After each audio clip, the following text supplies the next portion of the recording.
All right, so welcome to the I Am Tim Evans show. I'm your host, Tim Evans, and this is where motivation meets momentum. And today I have the opportunity to sit down and have a conversation with Mr. Luther Cifers.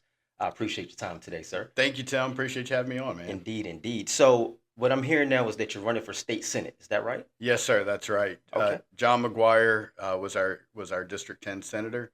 He ran for Congress in the last election here, and he won that seat. So there's going to be a special election to replace him in the Senate. Okay, cool. Good deal. Good deal. Well, best of luck to all of that. And that's what we're here to talk about. So, before we get deep into these questions that we have, tell us a little bit about yourself. Like, who are you? Which seat are you running for? And what makes you decide to run?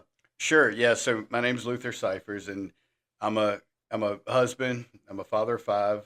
Got one grandchild, another one on the way. Nice. Congrats. Thank you. Thank you. Yeah, I grew up in Amelia County. I moved to Prince Edward to the Farmville area in around 2020, and I've got a business here in town called Yak Attack that built that from very very ground up back in 2009 in my friend's basement to I think we employ 70 people over there Oh, now. wow. That's amazing. It's been a cool ride, man. It's such a great industry to be involved in.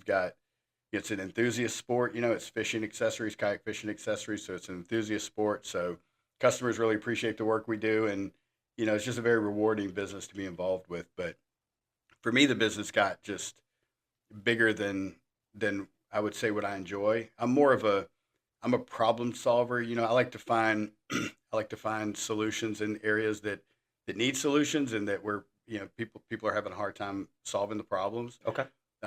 It's not by excuse me, not by overthinking it, but it's more like just simplifying it down to a resolvable problem and just dealing with it. So once a business gets to the point that it's that big, it's time for somebody else to run it, and it's time for me to find another project. Gotcha. Okay. So, in a sense, what you're saying is, being an entrepreneur myself, I understand you find a problem, you find a solution to that problem, right? But once you get to that point of finding that solution, you move on to the next thing as being a problem solver, right? I, you Finding the know, next I, thing to do. I look at that business. A lot of people, when I hired a CEO to run the business, a lot of people said, "Well, what's it like? Like, isn't this like your baby?"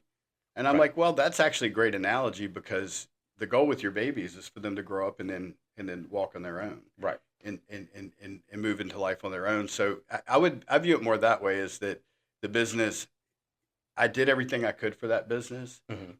but the business was grown to a point that there's a different, like it's one there's one set of skills and approach to go from blank space, just canvas, to creating some disruption and something that's really got some sticking power, and kind of like solving that equation. There's a whole different set of skills and a whole different set of work that has to be done to now take that and scale it. Okay. And I enjoy the first part, and I Right. and God's blessed me with the ability to do the first part. The second part, it's not something that I'm super motivated to do. It's just make something bigger and bigger and bigger. Right. I'm more about the problems really than I am the. Gotcha. Does that make sense? No, Like yeah, it makes perfect once sense. that challenge is gone, uh, I think in this case for sure the business benefited from somebody whose passions are around scaling and optimizing the business, as opposed to somebody Yeah. whose passions are around, you know, going from complete blank canvas to a disruptive business. Right. And I think that that's a skill within itself to know when it's time to step away, or maybe not step away, but allow somebody else to use what they know to grow it, right? Sometimes we want to hold on to things a little bit too long, and that can disrupt things. That can mess things up by not, wanting to let go and let someone else take control and do what they do. That's actually a really, really good observation, and I agree with you completely. And I think there's two ways that you can go into business. Well, there's more than two, but there's two ways I think primarily that people do go into business, and one is they have some kind of a purpose that they want to fulfill, Mhm.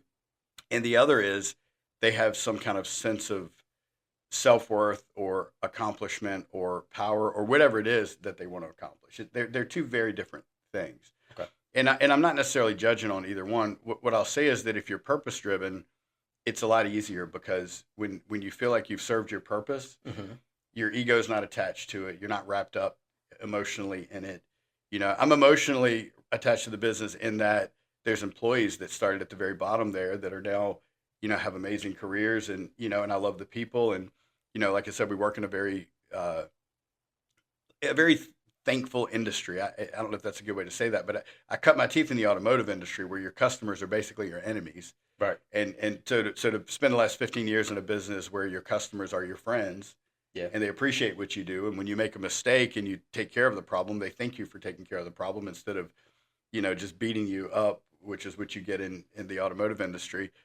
But so I care about it in that sense, but I don't care about it in the sense that like my identity is tied to my family. Right. My identity is tied to my faith, my community. It's not tied to a business. And it's an interesting segue here too, because I think that's one of the things as we're talking about politics is that's one of the things that we have in general is I think, it's like get elected at any cost Right. and then retain power at any cost. Hmm. And I think we could look at politics the same way as that, there's probably two types of politicians. There's the ones that are in truly an act of service for the sake of serving others Right. and more purpose driven. And then the other is the accumulation and defense of power. Right. And I think one of the problems that we have in our country in general, we've got a lot of good people at all different levels of government. I'm not saying that we don't, but we also have, I think, more and more we're getting to the point where there's this need for power, this desire for power, and to not let go of it once they have it. Right. And so for me, I'm entering politics the exact same way. If I intend to win the Senate seat, and there's 3 years left on that term. I'm going to spend those 3 years trying to accomplish the things that I'm coming into this to accomplish. But if even if I'm a popular senator and everybody wants me to run again, if I'm not effective, I need to get out of the way. Right. Frankly, Yeah. you And again, know, like I said, that's a skill to because know. it's bigger than me, Right. and I think that's what's getting lost. I'm even noticing it on the campaign trail in this race is this idea that it's everything's okay to do, everything's permissible if it's to get you elected. No, Right. it's not. Right. No, it's not. This is about the people. This is not about us as candidates. And when we stand, and talk about our values, these conservative values of, you know, being principled and doing the right thing, and then do something different in order to achieve or maintain power. I think we need to take a serious look at ourselves and at where things have gotten, and maybe get back to something a little more. I'm not going to say altruistic, but at least respecting the sacred nature of the trust that's being put in us as candidates Yeah, and, for and, sure. and as elected officials. Totally agree with that. So, being a young entrepreneur myself, I most definitely want to say kudos to you to hear someone say that I started my business in my basement, and then now to hear like, hey man, I'm running for Senate. That's a major thing. And I think sometimes we overlook our accomplishments and the things that we're doing. But with that being said, so tell me, why is this a special election? They call it a special election just because it's out of the normal cycle. Okay. So there's the elections that happen every 2 years or every 4 years. They're long season campaigns to compete for the seat. But in the case like this, where you've got someone who is in an elected position that gets elected to another position and it creates a vacancy, that's when they call them special elections. And it's a really short cycle. I mean, John McGuire just won, 2 or 3 weeks ago, Right. but the Republican nomination process is going to be somewhere around December 12th, 13th, 14th, somewhere in there.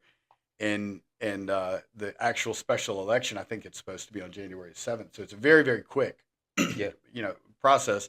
But it's like we got to get that seat filled. Give the the selection process enough time so that Mhm. people can make their choice. Right. But at the same time, session starts on January the 8th, so we've got to get done pretty quickly. Right. Got to get it going. Got to get it going. So, someone like myself, I'm now learning more about politics, right? Like I don't know too much about it, but listening to you and being that I have you here now, what do you feel like are some of the most pressing political issues that we have here in Virginia right now?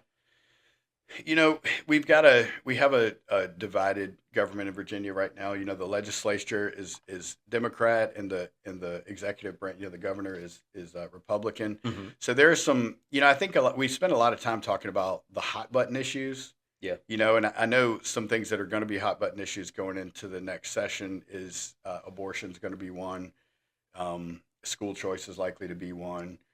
There's a budget shortfall that needs to be dealt with because of some federal dollars for Medicaid, or Medicare or Medicaid one being diverted to something else. Mhm. So there's some of the classic hot button issues, but I think it's important that we realize that if you look at the landscape of ideas, Right. I mean, everybody you meet on the street agrees on like 80% of things. Like we Yeah. all want, we all want a good economy. We all want good paying jobs. We all want, people to be able to afford homes and groceries and all that stuff. Mhm. So you've got like this 80% that we don't talk about, but it should be the thing that unites and binds us. But we've become so divided, it's like it doesn't anymore. And then of the 20% that's left, I think you have about 15% where we agree on the outcome, what the outcome should be. We just disagree on how to get there. Right. And that would be things like gender equality, frankly, racial equality. I mean, I Mhm. don't know a single person that doesn't want those things. We just have different ideas on how to get there. Right. Yeah. Yeah. So, and I think we allow ourselves to be divided over those when we shouldn't, Yeah. Yeah.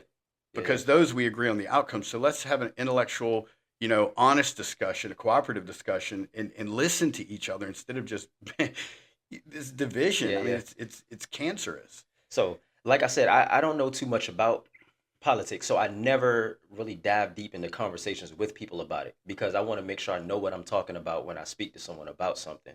But when I hear people talk, I often feel like, man, you guys are saying the same thing, but it just may be in a different way. And now that's where the divide comes from, That's and that's exactly right. where the issues come from. Like everybody's saying the same thing or wants the same thing, but just how we're wording it, our perceptions of each other, things like that is what I feel like gets in the way when it comes Yes, to that. politics gets in the way. Yeah, Just like yeah, religion gets in the way of Christianity, politics gets in the way of representative government. yeah. And I think the powers that be, if you will, I mean, whether it's the media for ratings or whatever their agenda is, or the politicians for the sake of, you know, I can't. It's hard for me to know people's motivations, but they look for these right lightning rod words and phrases and things to divide us over. When in fact, a lot of the times, like we're on the street, we're all saying the same thing. Yeah, Like yeah, in your neighbors, you're all saying the same thing. But once it gets through, that's why I don't like it when, you know, I've said for years, like, don't let your opponent give you the multiple choice answers to the question you're being asked. okay, And I yeah, feel like that's what they do. They're like, are you this or this? And it's like, well, this is not a multiple choice question. How about that? I want to think for myself. right, yeah, yeah, You know what I mean? yep, So I think we should be finding common ground on this 15% of issues. And then, yeah, there's the 5% that are they're just binary issues. They're issues that you can't be in the middle. Abortion is a good one. hmm Actually, we don't have that many, and that's the amazing thing is we're so divided, but there aren't really that many issues okay, that are like that. But got it, somehow we still remain so divided. So to me, going into this in a Democrat-controlled legislature, it's important to be able to work. Like this idea that working across the aisle requires you to compromise your values, hmm like that's a false pretext. It's a yeah, completely false pretext. I think you never compromise your values. You keep those intact. But what you're looking for is you're looking for shared values. okay, yeah, You yeah, know, and if the people on the other side of the aisle have a different way of approaching it, but you want the same outcome, well, that might be a good time to have some like meaningful, honest, non-political conversations conversations, yeah, about why we think the way we do, and see if we can, explore some truth together. yeah, and that goes beyond politics. I think that just goes back to just people in general. We all have different backgrounds, we all have different upbringings, and we're all conditioned differently, Yes. right? And I've read this in numerous books, had conversations about this, that we think the way that we think, we do the things that we do because of what we saw, right? When we were kids. Even if we feel like it didn't affect us, it did some type of way. Hmm. So how can I understand you or why you do something if I don't know much about your past and what you went through? There's a reason why you think the way you think or why you do what you do. That's for anybody, Yeah. you know. And so I feel like it's the same thing when I it comes to agree with this. that 100%. And and when you approach it like that, where you're trying to understand people, that's when you can find the common ground. And that's when you can find the truth that might be somewhere in the middle. Or sometimes the truth is on one side or the other. But at least when you can have these civil dialogues Mhm.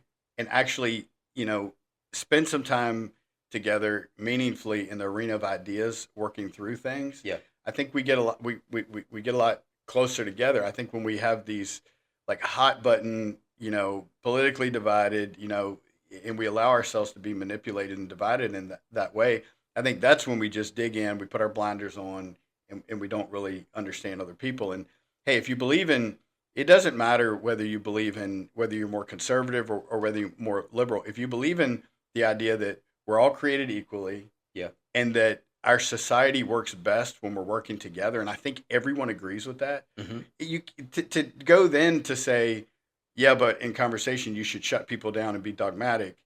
That doesn't make any sense. No. Your values, if you hold your values close, they're not at risk by hearing someone else's values. Right. And again, I think getting to the point that you can start to understand the values that you may share, you can't get there unless you get into this more deeper dialogue and more meaningful dialogue and less divisive dialogue. And in some ways, whether it's intentional or not, I think that's how we're kept divided. Yeah. They keep us at they, whoever they is. Right. But it's like we're conditioned to follow the leaders, so to speak. Hmm. And I think what a lot of people, and maybe generationally we've just forgotten, is we're not subjects in this country. We're citizens, which means that we have equal standing with our politicians. Like we all have equal standing in this country. In fact, they represent us. Hmm. They're there because of us. We're not here because Of them. them. Yeah. So if we believe that, then that means that we should be engaging in civil dialogue. We should be trying to understand each other, and we Hmm. should be, when we can find the common ground, let's work together towards the things that benefit our Right. community at large. Right. Right. Right. Okay. Totally agree on that. So tell me, if elected, which bills would you work towards or introduce? So there are a few areas that I talk about how I like to approach businesses. When you can see a problem, you can kind of see the solution. See kind of, for me, it's always about not getting wrapped up in the status quo. Okay. If you go into an issue or an environment and you center yourself on how it is, well, now you're part of the machine. Hmm. But if you center yourself on how it should be, now you can see clearly. You can see the contrast between how it is and how it should be. Right. And there's a couple of issues in particular that I that's where I've arrived in my thinking as I'm studying these topics, and frankly, as I've watched them evolve over the years. And one of them has to do with housing. Yeah. So, owning a home is the biggest contributor to the accumulation of wealth for the average family. Right. Homes are always appreciating in value. It's Hmm. like the job that's paying you that you don't, you're just living there, and it's, Right. your net worth is steadily building. And to me, homeownership is really important because of that, because of wealth creation. It's also really important because it gives people independence. So if I want to start a small business and I need $30,000 to start this small business, if I have home equity, I don't need to go write a grant. I don't need to go, raise investor money or whatever. I have some sense of independence. I have something that's mine. I can decide to convert that resource from home equity into risk capital to try to start a business with. Yeah. And you know what? If I fail, I can keep paying my mortgage off, and one day maybe I can try it again. Right. But it gives us this like independence. The other thing is people have, from time to time, people run into financial crises, whether it's financially mismanaging their money or whether it's something came up, somebody got hurt and can't work or has a medical condition. And gosh, the way our health insurance is now, you're $12,000 out of pocket for a family in most cases each year. So it gives them something to lean back on without having to ask anyone for something, without having to Right. ask the government for something, or without having to ask, someone else for something. So, and for a lot of different reasons, I feel like owning home ownership for citizens is really important. It has to at least be accessible. Yeah. If people choose they would rather not own a home and they, moving a lot with their career or whatever, and they want to rent and all that, that's great. That's good for them. But there should at least, in our future, in my opinion, the option to own a home, should you choose to do so, for working people, that should exist. Yeah. And because the things that you mentioned, I never really thought about. Of course, about equity and things like that. But hey, I can do this to fund my business or fund whatever else. I actually never really thought about that, right? And I think that's something that we need to learn as well as people. why home ownership is important and what you can do with it, because you're always told, hey, you should own, not rent, if it permits and if it's good for you. But it's like, why? What are Yeah. the benefits of that?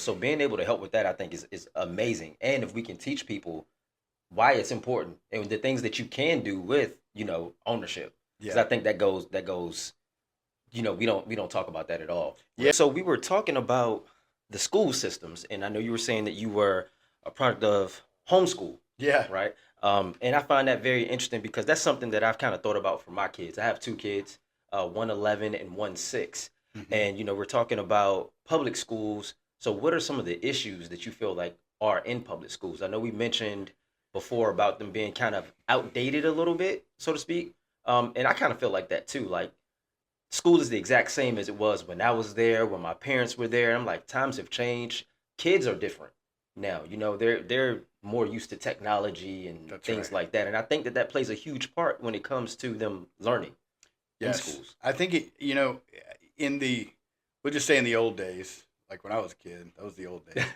But in the old days, it was like, you needed curricula of some sort to get exposed to information. Right. And then you needed instruction in order to understand the information. You Right. know what I mean? So that Yeah. was the whole system was built on that. And as we've gotten farther and farther down the road, well, access to information, everybody has access to information at their fingertips now with Yeah. their smartphones. Right. And the ability to understand information, yeah, you can get that in the classroom setting, but frankly, you can become an expert in anything by watching YouTube. Yeah. I mean, we YouTube joke about University. it, but it's true. Yeah. So I think we've reached a point where the tools of success, are no longer if you are part of the people who have a monopoly on information because you got the best education, you're going to be more successful. I think those days are behind us. Yeah. Now it's what can you do with the information at your fingertips, Right. and it uses a different part of our brain, and it's a different skill than consuming and retaining information. Hmm. Putting that information to work to do something, to create something, to contribute something. But I think that's where we are as a society, and I don't think we're going back very fast. Right. And even though there's all this technology out there and there's all this information out there, people still need to know how to do the fundamentals. Yeah. And I think we've abandoned we've been progressive in that we've moved away from expectations of really understanding the fundamentals because we have calculators and phones and we have all this Hmm. ways of getting that information, which I think is a huge mistake because if you don't understand the underlying fundamentals, then what you're observing means something different to you than if you do. I don't know if Yeah. that makes sense, but Makes perfect the sense. ability to interpolate beyond what's right in front of you is dependent on understanding these fundamental sources of information. Right. Yeah. Yeah. Yeah. It's a really difficult topic to talk about, but it's basically that, like the ability to see past what you're being taught or what you're seeing is if you understand the principles and the in the case of math, like the equations and the relationships of how things work. Right. So I think we really need to get back to mastery of fundamentals. Hmm. But I think a lot of this, like trying to expose, information in this structured format, I think that's just outdated. I think we should probably be moving a lot faster with how we're exposing information. And since people aren't going to remember this stuff in 20 years anyway, Right. actually in 2 years or heck in 2 months, Yeah. in a lot of cases, I think we would be better to spend a lot of that time instead of just drilling and drilling and drilling on theory and stuff that's completely unapplied and doesn't have a way of sticking in our brain because we don't really understand it. We should be looking at more how to apply this stuff, how to apply the information at your fingertips, how to Hmm. apply this fundamental understanding of math and science and language and whatever it is, and create something with it and do something with Yeah. it. And that's why I think trade schools are so effective because they're very hands on. Yeah. Even in my business, so I've worked with a lot of engineers. I mean, I've been in this field for a really long time. I'm not a degreed engineer, but I've been working with degreed engineers and hiring degreed engineers for a long time. And, it's really interesting. Like when engineers come out of school, most of them, they have some vague understanding of the very like high level theory. Right. Because they never applied that theory, I can't say in most cases their understanding is that deep. People like to say, oh, this guy's just really book smart. Well, actually, there's a lot that are coming out of schools that aren't book smart either. Right. Because they're getting like this like quick exposure to this really really high level theory, and there's no place for it to land in the brain because it's not understood how to apply it and use it. Right. So it's just not retained. And so an engineering degree is kind of a considered to be a higher level degree than an industrial design degree in a lot of circles. Yeah. Industrial design is more like how to draw, how to sketch, how to understand aesthetics. In other words, how to apply all these principles to creating a product. Right. But we hired at Yak Attack a couple of years ago. We hired 3 industrial designers, all green.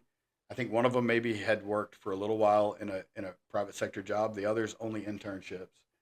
I mean, these guys showed up ready to work from the very first day they were making hay. I mean, for the very first day, and it's like, I thought about that because I've worked with so many engineers, but I hadn't worked with many industrial designers. So I started asking the guys about their school and their curricula, and I realized that it's very applied.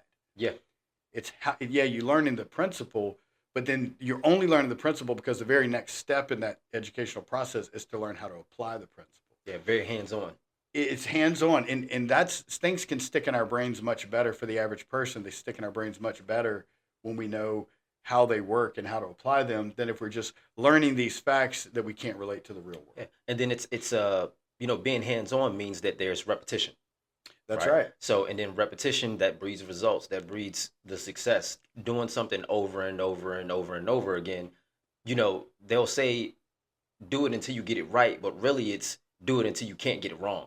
Yeah. Is the mindset I feel like we got to kind of have with that. So I totally agree with what you're saying on that. And I just want to be clear, like, I'm not an expert in education, Uh-huh. and I don't pretend to be. What I would like to do is I would like to give the experts some things to think about. Yeah. To get outside of the status quo a little bit, and like, let's just take these observations that we can see that just in their own natural way are working. Like I said, these industrial designers show up like ready to work. Okay, why is that? Yeah. Let's study that a little bit, and and I think we need to align our education more closely with what our objectives are, instead of doing it for the sake of this is how it's done. Yeah. If the objective is to get kids ready for the real world, well then let's look at what's working to do that and what's not working to do that. Right. And then let's make the adjustments and get on down the road. But I think this idea of we're going to fix our education system by throwing more money at it, we've already proven that doesn't work. Right. So, listening to what you're saying, and like I said before, I'm not big into politics at all, but you've piqued my interest in this conversation for sure. And so not only for myself, but tell others, how can we get out and vote? Like, what do we have to do? Where can we go? How does that work? Sure. So first off, you have to live in District 10. Okay. There's gosh, I should know it off the top of my head. I think there's if you Google how to find what Senate district I'm in Virginia, you'll find it, but it's like findmyrepresentative.com or something like that. I can't remember off the top of my head. But anyway, make sure you're in District 10. If you got a voter registration card, it'll be there. If you look up your voter registration on the Board of Elections, Yeah. You can put in a little bit of personal information there. It'll show you your voter registration. It'll tell you there. But this is for Virginia Senate District 10. So you have to be a registered voter of Virginia Senate District 10. The Republican nomination, which is the first hurdle to get over in order for me to get to the Senate, that's going to be a process called a mass meeting. Okay. And in a mass meeting, all voters can vote. It's like a primary. All voters can vote. All voters that are registered in the district, but you instead of going to your local polling place, they'll all convene on one location. Okay. And the way it'll work is all of the candidates will be on the ballot. Everyone will vote, and then they'll tally the votes, and then let's say the bottom one candidate or two candidates, if they're super low, they'll drop off. So now you have less candidates on the ballot, and everybody votes again. Okay. And then that elimination process will continue to happen, just taking out the lowest performers until somebody gets 51% of the vote. Okay. Right now, that's been advertised as December 12th. I know there's some discussions because that's a Thursday, and the priority of the party is like the goal here is for people to be able to make a choice. So if people can't come, they can't make a choice. So There's a discussion right now about potentially moving that. And I personally, I'm hoping it does, just because like we have to put the people first. And if people don't have an opportunity to vote, their voice in the Commonwealth is muted. Yeah. So I think it's important that we do that. So, but it'll probably be the 12th, 13th, or even potentially the 14th, which is a Thursday, Friday, or Saturday of December. As of right now, registration's opening at like 5:30. Okay. You have to be in line by 6:30 in order to get credentialed to vote. If you're in line by 6:30, no matter how long it takes them to process the line, you will get an opportunity to vote. If you get in line at 6:31, you will not. Got it. So So make sure you get there early. that's right. Well, that's what I'm recommending to people. It's going to be, I'm being told, between 1 and 2,000 people likely. Oh, sheesh. Yeah, so that means parking is going to be a Tight. factor. Yeah. You're going to have a little bit of a walk to get to the building, so definitely don't want to show up at 6:25. Right. You want to get there as early as you can, and if you don't want to stand in line getting credentialed, you're better off to get there towards the front end of 5:30 instead of at that 6:30 mark. I think a lot of people will just be getting off work and rushing as quickly as they can down there, so you might have a little rush right there at the very end. Yeah. So I'm recommending to people even to get there 30 minutes early if they can. Okay. Cool. Cool. Cool. Well, I most definitely appreciate the conversation.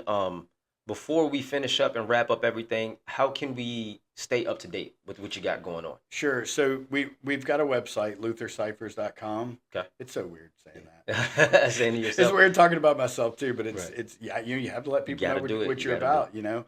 But anyway, you can go to LutherCifers.com. The first thing you'll see on there, whether it's on your phone or your computer, is a little contact form. Okay. If you fill out that contact form, then you will get on our newsletter list, and we will be updating people about meet and greets when we get more details about the mass meeting, Okay. any things like this podcast or any of these kind of opportunities to kind of learn more about where I stand on things and kind of how I think. That will all be funneled through to your email, and then once the election's over, we won't spam you. Got it. Yeah, that's a big thing. That's a big Yeah. thing.